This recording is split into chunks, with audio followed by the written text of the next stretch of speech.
សួស្តីអ្នកទាំងអស់គ្នាវិលត្រឡប់មកវិញជាមួយខ្ញុំបានសាជាថ្មីនៅក្នុង Channel ពីបាននៅក្នុងវីដេអូមួយនេះខ្ញុំមានកម្មវិធីមួយដែលចង់ណែនាំអ្នកទាំងអស់គ្នាឲ្យអ្នកគ្នាចេះរកលុយជាមួយកម្មវិធីមួយនេះបានសូមទោសអ្នកទាំងអស់គ្នាគឺវាជា bot មួយដែលមាននៅក្នុង Telegram សម្រាប់ bot មួយនេះគឺជារបស់ខ្មែរយើងទេដែលជាអ្នកបង្កើតអូខេខ្ញុំសូមបង្ហាញអ្នកគ្នានៅចំនួនលុយដែលមានគ្នាយើងដែលបានដកលុយជាមួយនឹងកម្មវិធីមួយជាមួយនឹង bot មួយនេះសិនដំបូងគឺខ្ញុំសូមបង្ហាញអ្នកទាំងអស់គ្នាសិនគឺនេះគឺជា bot បាទសំទោសអ្នកនេះគឺនេះគឺជាក្រុមដែលយើងអាចចូលមកសួរសំណួរឬក៏ពាក្យពេនអីនឹងជាមួយនឹង bot មួយនេះគឺយើងអាចសួរបានបាទនេះគឺជាចំនួនលុយដែលមានគ្នាយើងបានដកគឺចំនួន$15សម្រាប់ការដកលុយគឺយើងអាចដកតាមរយៈ Wing ក៏បាន AFA ក៏បានដែរនេះអ្នកខ្ញុំមើលនៅកន្លែងនេះគឺ$15ហើយក៏មានគ្នាយើងដកច្រើនដែរនេះដូចគាត់បានដកចំនួន$15ហើយមានម្នាក់ទៀតគឺគាត់ដកបានប្រហែលខ្ញុំសូមអូសមកខាងលើបន្តិចបាទនេះគាត់ដកជាលុយខ្មែរក៏បាននេះយើងអាចដកជាលុយខ្មែរក៏បានអ្នកគ្នាអាចមើលនៅកន្លែងនេះបានគឺមានគ្នាយើងដកលុយជាមួយនឹង bot មួយនេះគឺបានច្រើនគ្នាដែរអូខេដំបូងគឺខ្ញុំសូមបង្ហាញអ្នកទាំងអស់គ្នាអំពីការចោះឈ្មោះលេងហើយនឹងការដកលុយជាមួយកម្មវិធីមួយនេះសិនដើម្បីនឹងចោះឈ្មោះលេងជាមួយនឹង bot មួយនេះគឺអ្នកគ្នាអាចចុចតាមរយៈ link របស់ខ្ញុំមកដើម្បីនឹងចោះឈ្មោះលេងអូខេបន្ទាប់ពីអ្នកនរគ្នាកំពុងតែមើលវីដេអូរបស់ខ្ញុំនឹងធ្វើការដាក់ link មួយដើម្បីអ្នកគ្នាចុចចូលដើម្បីនឹងចោះឈ្មោះលេងឧទាហរណ៍ថាអ្នកនរគ្នាកំពុងតែមើលវីដេអូរបស់ខ្ញុំមួយនេះចោះបន្ទាប់មកគឺសូមអ្នកគ្នាជួយចុច like ហើយនឹង subscribe នៅ channel របស់ខ្ញុំនេះមួយមកសម្រាប់អ្នកមកថ្មីបាទបន្ទាប់មកគឺអ្នកគ្នាអាចចុចចូលនៅកន្លែងនេះមកដើម្បីនឹងចូលទៅចោះឈ្មោះលេងចុចតាមរយៈនេះមកចុចកន្លែងនេះមកបន្ទាប់មកគឺខ្ញុំធ្វើការដាក់ link មួយដោយសារនេះគឺជាវីដេអូដែលខ្ញុំបានធ្វើអំពីកម្មវិធីថ្នោតគឺខ្ញុំធ្វើការដាក់ link ថ្នោតប៉ុន្តែវីដេអូដែលអ្នកគ្នាកំពុងតែមើលខ្ញុំនឹងធ្វើការដាក់ link ដើម្បីអ្នកគ្នាចុចចូលគឺអ្នកគ្នាគ្រាន់តែចុចចូលតាមរយៈ link មក link នៅខាងក្រោមនេះមកបន្ទាប់មកវានឹង load ចូលទៅកាន់ Telegram ផ្ទាល់អូខេបាទដំបូងគឺនឹងធ្វើការចុចតាមរយៈ link មកខ្ញុំសូមចូលទៅកាន់ចូលទៅកាន់ bot នឹងម្ដង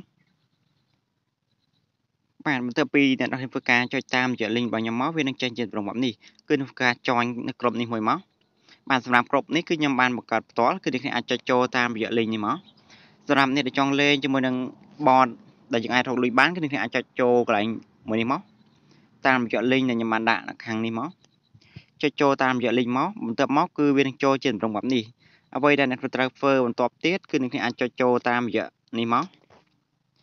គឺអ្នកចុចចូលនៅកន្លែងនេះដែលមានពាក្យថា start នៅកន្លែងនេះចុចពាក្យថា start មួយមកបន្ទាប់មកគឺវានឹងចេញជាប្រព័ន្ធនេះអ្វីដែលអ្នកត្រូវធ្វើបន្ទាប់ទៀតគឺអ្នកអាចចុចចូលតាមរយៈ link មកចុចចូលតាមរយៈ link នេះដែលខ្ញុំបានគូសសញ្ញាពណ៌ក្រហមនេះចុចមកវានឹងនាំអ្នកគ្នាចូលមកកាន់កន្លែងនេះបន្ទាប់មកគឺអ្នកគ្នាចុច join នៅកន្លែងនេះមួយមកបាទ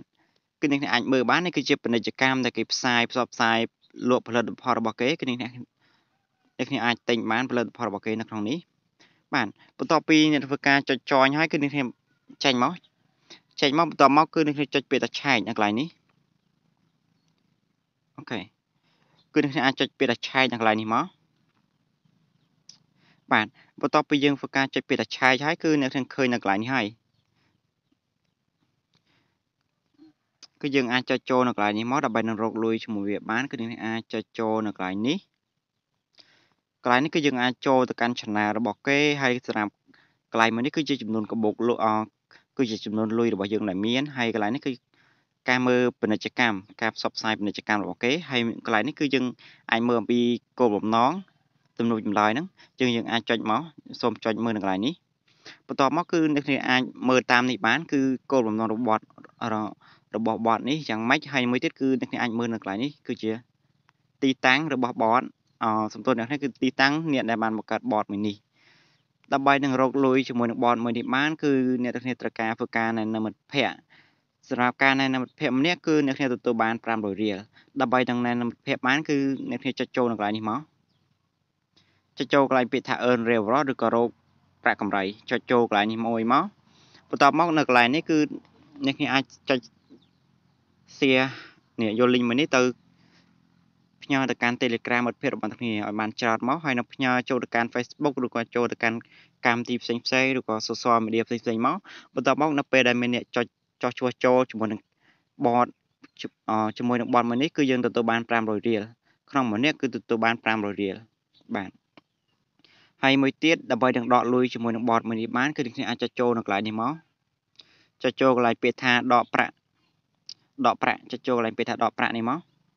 បន្តមកគឺអ្នកគ្នាអាចធ្វើការចុចចូលនៅកន្លែងនេះដើម្បីដកប្រាក់បានចុចចូលនៅកន្លែងពាក្យថាដកប្រាក់បន្តមកគឺវានឹងបង្ហាញអ្នកគ្នាអំពីការដកប្រាក់ដើម្បីនឹងដកប្រាក់បានគឺអ្នកគ្នាអាចមើលនៅកន្លែងនេះសម្រាប់ការដកប្រាក់គឺយើងត្រូវមានចំនួនលុយដែលមាននៅក្នុងកាបូបរបស់យើងគឺចាប់ពី40000រៀលឬក៏$15ហ្នឹងហើយមួយទៀតគឺដើម្បីនឹងដកលុយបានគឺអ្នកត្រូវការបំពេញដូចគេមកយើងបំពេញឈ្មោះវិញឬក៏ឈ្មោះ AFA របស់យើងហើយលេខគណនីវិញឬក៏លេខគណនី AFA របស់យើងមកបន្ទាប់មកគឺយើងធ្វើការបំពេញចំនួនទឹកប្រាក់បាទបន្ទាប់មកគឺអ្នកចុចបំពេញឈ្មោះវិញ AFA បន្ទាប់ហើយគឺអ្នកចុចផ្ញើមករួចរាល់ហើយអូខេបាទដំបូងខ្ញុំសូមបង្ហាញអ្នកគ្នានៅកន្លែងមួយទៀតគឺអ្នកអាចចុចចូលនៅកន្លែងនេះមកដើម្បីនឹងដឹងព័ត៌មានកាន់តែច្រើនចុចចូលកន្លែងពាក្យថា Join Channel គឺអ្នកអាចចូលក្រុមនេះចូល Channel ហើយនឹងចូលក្រុមគឺចូលក្រុមនេះមកដើម្បីនឹងអ្នកគ្នាដឹងពីក្រុមមួយនេះបាទសម្រាប់នេះដែលខ្ញុំបានបង្ហាញអ្នកនរគ្នាកាលមកដែលមានអ្នកដកលុយជាមួយនឹងបតមួយនេះបាទហើយសម្រាប់វីដេអូមួយនេះគឺមានតែប្រឹងឯងបើសិនជាអ្នកគ្នាមានចម្ងល់អីគឺអ្នកគ្នាអាច comment សួរខ្ញុំបាននៅខាងក្រោមវីដេអូឬក៏អ្នកគ្នាអាច chat សួរខ្ញុំផ្ទាល់ក៏បានដែរតាមរយៈ Telegram ខ្ញុំធ្វើការដាក់ link នៅក្នុង Telegram បាទអរគុណអ្នកគ្នាសម្រាប់ការទស្សនាវីដេអូរបស់ខ្ញុំ